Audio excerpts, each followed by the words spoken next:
নমস্কার বন্ধুরা, আমার চ্যানেলে আপনাদের স্বাগত জানাই। আজকে আমি আপনাদের বানিয়ে দেখাবো ঢ্যাঁড়সের রেজালা। প্রথমে আমি ঢ্যাঁড়সের দুদিকটা কেটে মাঝখানটা চিড়ে নিয়েছিলাম। চিড়ে নিয়ে এবার কড়াতে তেল গরম করতে দিয়েছিলাম। তেলটা গরম হয়ে গেছে, এবার আমি ঢ্যাঁড়সটা দিয়ে ভেজে নেব। ঢ্যাঁড়সটা এবার দিয়ে দিলাম, দিয়ে আমি এবার স্বাদ মতো নুন দিলাম, দিয়ে ভালো করে লাল লাল করে ভেজে নিচ্ছি।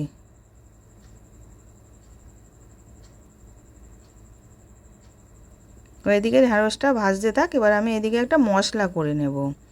কাজু বাদাম, চালমগজ আর পোস্ত হাফ চামচ করে দিলাম, দিয়ে পেস্ট করে রেখে দিয়েছি। এবার ভেন্ডিটা ভাজা হয়ে গেছে, এবার আমি তুলে নিলাম। তুলে ওই কড়াতেই তেল দিয়েছিলাম, তেলটা গরম হয়ে গেছে। আদা পেস্ট আর কাশ্মীরি লঙ্কা গুঁড়ো দিলাম, দিয়ে ভালো করে কষিয়ে নিচ্ছি। ওর মধ্যে 1 চামচ কাঁচা লঙ্কা পেস্ট দিলাম আর 2 চামচ টমেটো সস দিলাম, দিয়ে ওটাকেও ভালো করে মিশিয়ে নেব। এবার ওটা মেশানো হয়ে গেছে, এবার ওই মশলাটা পেস্ট করে রেখেছিলাম ওটাকেও দিয়ে দিলাম।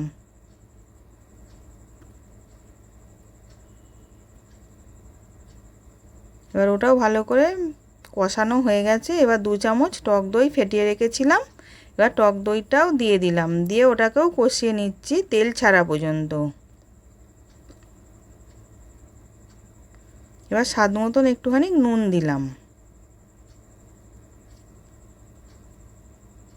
এবার তেলটা ছেড়ে গেছে, এবার আমি ঢ্যাঁড়সগুলো দিয়ে দিচ্ছি, দিয়ে ভালো করে মিশিয়ে নেব।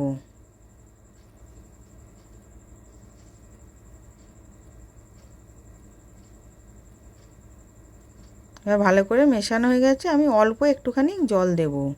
জলটা দিয়ে ভালো করে ফুটে গেলে আমি নামিয়ে নেব।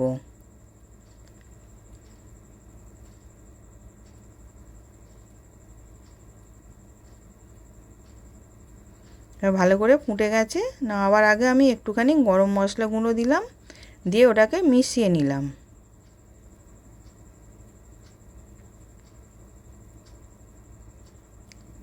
এবার রেডি হয়ে গেছে, আমি নামিয়ে নিলাম। সার্ভ করার জন্য রেডি। আশা করছি ভিডিওটা ভালো লেগেছে। আমি হাজির হব আর এক নতুন রেসিপির সাথে।